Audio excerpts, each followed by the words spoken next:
Halo teman-teman, pada kesempatan kali ini kita akan membahas mengenai kurikulum 1994. Yuk kita masuk ke videonya.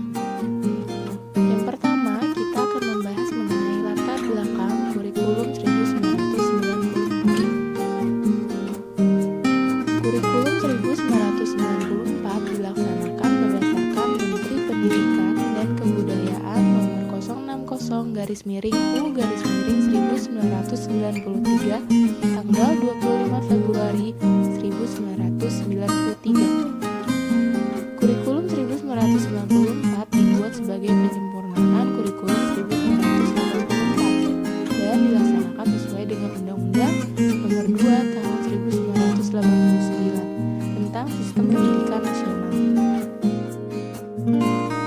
Materi selanjutnya yaitu ciri-ciri kurikulum 1994. Yang pertama, sifat kurikulum bersifat objective-based kurikulum.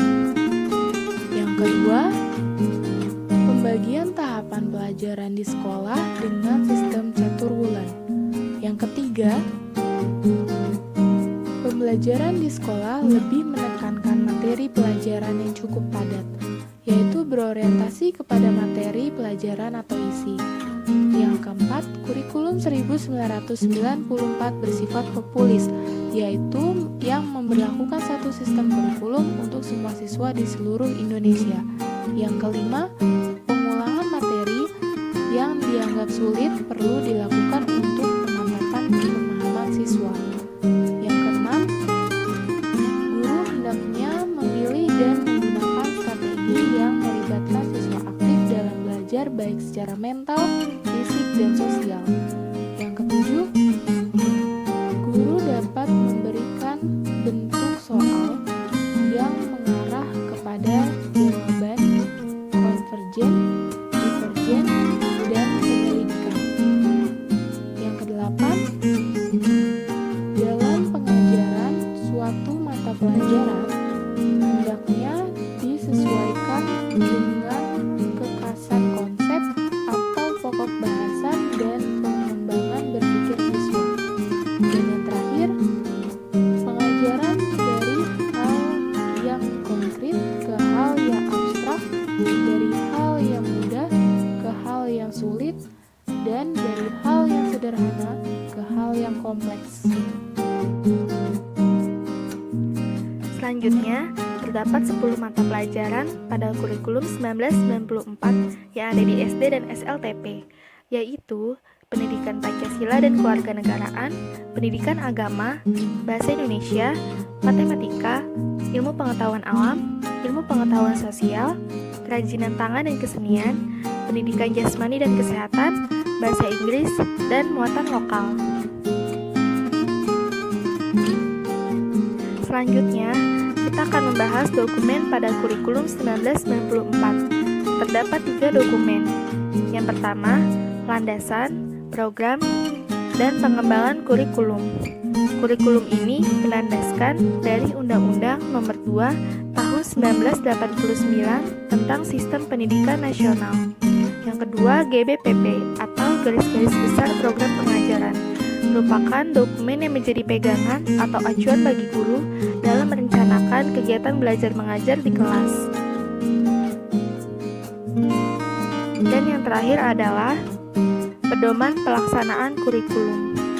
Pedoman ini semacam silabus pada tahun 1994. Metode pengajaran pada kurikulum 1994. Metode pengajaran yang digunakan guru adalah ceramah, sehingga pembelajaran terlihat monoton atau hanya satu arah. Di sini siswa terlihat kurang aktif.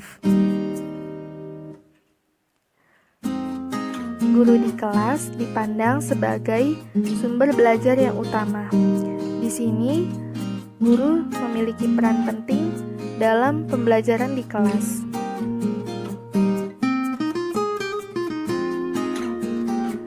Proses pembelajaran yang bersifat klasikal dengan tujuan menguasai materi pelajaran. dengan hanya menjadikan guru sebagai pusat pembelajaran di kelas atau bersifat teacher center. Selanjutnya, sistem evaluasi pada kurikulum 1994. Cara penilaiannya difokuskan kepada aspek kognitif, yaitu bagaimana pemahaman siswa tentang materi yang telah diajarkan. Penilaian ini dapat dilaksanakan dalam bentuk tertulis, lisan, ataupun perbuatan. Jenis penilaiannya ada dua. Yang pertama, penilaian ulangan harian, bertujuan untuk mengetahui kemajuan belajar siswa menurut tujuan khusus pembelajaran.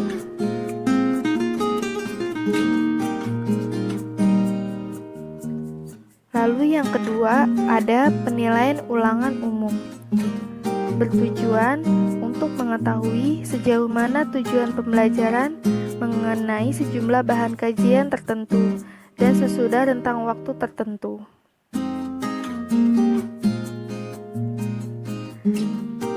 Permasalahan pada kurikulum 1994. Yang pertama, beban belajar siswa terlalu berat karena banyaknya mata pelajaran dan banyaknya materi atau substansi pada setiap mata pelajaran. Yang kedua, mata pelajaran dianggap terlalu sukar karena kurang relevan dengan perkembangan berpikir siswa dan kurang bermakna dalam pengaplikasian kehidupan sehari-hari. Yang ketiga, proses pembelajaran bersifat klasikal dengan tujuan untuk menguasai materi pelajaran, guru sebagai pusat pembelajarannya, sehingga target pembelajaran pada penyampaian materi. Yang keempat, evaluasi atau sistem penilaian menekankan pada kemampuan kognitif. Keberhasilan siswa diukur dan dilaporkan atas dasar perolehan nilai yang dapat diperbandingkan dengan nilai siswa lainnya. Nah, sekian